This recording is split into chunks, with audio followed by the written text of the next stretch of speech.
Hi everyone, J8 Champine here, coming again from my home office with another writing tip video. You may recognize the shawl I have wrapped around me. It's usually sitting here on the back of my chair here in my office. I love this. It is so warm. I've gotten to where I've kind of started carrying it around the house with me.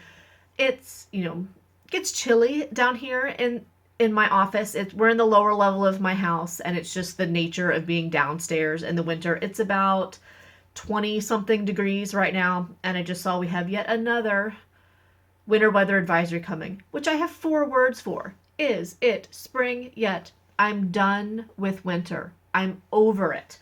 And the reason that I'm bringing all of this up, other than to vent about winter, is that your surroundings when you're writing matter. And it's something that as writers, as authors, we need to be thinking about every time. And I do mean every time. Every time you sit down to write anywhere, do an inventory real quick of what is around you, and is that going to affect your writing?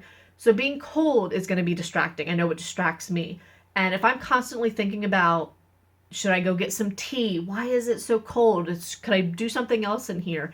That's going to keep me from writing the way that I should. And there's lots of different elements to our surroundings that can affect us. One that we tend not to think about so much is smell. And a good example of this is, let's say again, I'm down here and I get chilly, and you're in a very similar situation, and you've taken your computer to, say, your dining room, and you get up there and you realize that you made fried fish for dinner last night, which is excellent and delicious, and I applaud you, but that smell is probably going to be linger. Anything with a strong aroma is going to permeate your house for a little bit, whether that's fried fish or whether that's chocolate chip cookies. It is what it is. It's going to be a smell that's in your surroundings right then. And if you realize that all of a sudden fish are starting to enter your story and you can't figure out why, you need to do something about that, whether that's moving again, or whether that's getting the air freshener out, or lighting a candle, or doing something. You need to deal with it and have a plan for what you're going to do in that situation. Have somewhere else that you can go.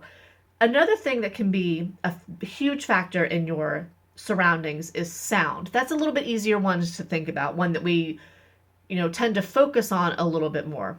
There's something to be said for writing in coffee shops. I know that it's a little cliche, but the ambient noise of a place like a coffee shop, one of the reasons it's such an excellent place to write is that it creates this dull roar, this cacophony of sound of customers and staff and door opening and people chatting and all this stuff going on that distracts you from pretty much anything else, but you really don't have to listen to it. It really is just white noise. And it creates this kind of bubble around you that allows you to focus, that the little things that might be distracting, like we've all had an experience where something is too quiet, where our surroundings are too quiet, and because you're not listening to anything, you hear everything. A place like a coffee shop is going to block a lot of that out. One of the biggest places that I love to write, like I'll use the word favorite, is my favorite place to write, is the baseball fields where my kids play. If they've got a game, I'm absolutely paying attention. But if they've got practice and they're running drills and we're all just sort of sitting around, I'll grab my computer and we'll go and find a place to sit and really use that dull roar of all of the different fields going and people walking in and out. And, sometimes if I get there early for a game and we'll find some times to write, I can go over where there's the concession stand. Because again, it's noisy, but in a very good way. I don't really have to listen to any of it. So to all of my fellow baseball moms, if you see me at the fields with my computer and I'm writing, I love you dearly, go away. I'll chat with you later. It's the truth. I need that moment to focus, and it really is why I write there so much.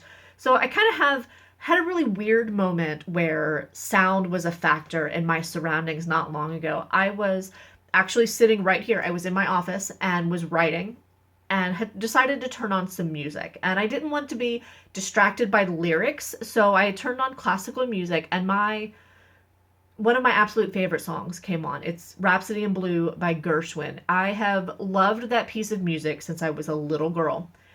And actually had a moment of like, oh, good, that was what came on, recognized the first few notes of it, and my brain stopped functioning. There was something about that piece of music that I love it, but I got so absorbed into it, I could not string two words together. My fingers stopped working trying to type. I completely lost what I was doing in the story.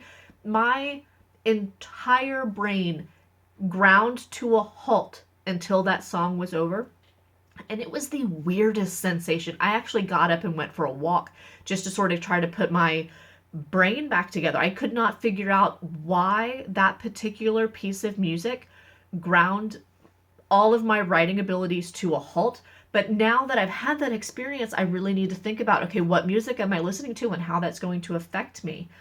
And realize that I need to put myself in the right frame of mind. And it could just be that the tones of those songs that song had nothing to do with what I was writing, and it was in a kind of a weird balance. And something else to think about in your surroundings is to find a way to make sure that you are in the right state of mind for what you're working on. So a large amount of the story of my latest novel, Phoenix Morrow, takes place in Nebraska. And again, I'm from Maryland, so my husband's family is from Nebraska, and I've spent time out there, but I don't live there. It's not my home.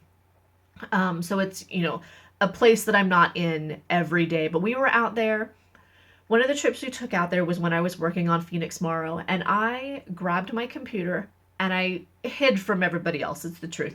I kind of went outside and was sitting on my husband's uncle's front porch in a tiny little town, just like Belton, Nebraska in the book, overlooking a field across the street, and was able to sit and add so much color and texture and depth to the surroundings that Phoenix is in those stories by immersing myself in it myself. I needed to walk the fields and talk to the people and to do those sorts of things, but I also just needed to sit and be and write in that space. And I think it really added a lot of detail. So in your own writing, whatever you are working on right now, give some thought to where you are when you're working and all of the elements, sight, smell, sound, all of it, and how it affects your writing. So I hope that's been helpful today, everybody. I look forward to seeing you again soon. You can always find me on Facebook, Twitter, and Instagram at @Champine, and I love hearing from you. Shoot me a tweet, a message on Facebook. I love all of it, and I will see you guys next time.